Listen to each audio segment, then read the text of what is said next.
സുബ്രഹ്മണ്യ സ്വാമിക്ക് ഹരഗരോ ഹരഹര.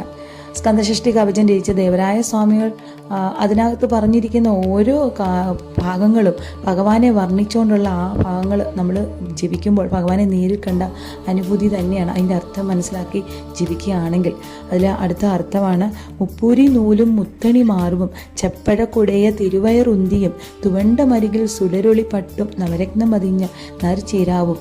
മുപ്പൂരി നൂലും എന്ന് പറഞ്ഞാൽ പൂണൂലും മുത്തുകളായി ധരിച്ച മാറിടം, പൂണൂലുമുള്ള മുത്തുകളിൽ ധരിച്ച മാറിടം. ബാലമുരുകനായതുകൊണ്ട് ചെറിയ കുട്ടികൾക്കുണ്ടാകുന്ന പോലുള്ള ഒരു കുടവയറൊക്കെ ഉണ്ടല്ലോ, അതുകൊണ്ട് ബാലമുരുകനായതുകൊണ്ട് ചെറുവയറുന്തിയും ചെറിയ വയറുള്ളവനും തുവണ്ട മരികിൽ സുടരൊളി പട്ടും അരക്കെട്ടിൽ ധരിച്ച സ്വർണ്ണവർണ്ണമുള്ള പട്ടുടയാടെ ഉള്ള ഭഗവാനെ നവരത്നം പതിഞ്ഞ നറുചീരാവും. നവരത്നമായി ധരിച്ച അരിഞ്ഞാണം ഉള്ള ഭഗവാനെ വരിക എന്നാണ് ഇതിനകത്ത് പറയുന്നത്. ഭഗവാനെ വർണ്ണിച്ചുകൊണ്ട് ഭഗവാന്റെ രൂപത്തിലെ ഓരോ ഭാഗങ്ങളും നമ്മൾ കണ്ടുകൊണ്ട് വേണം ജീവിക്കാൻ.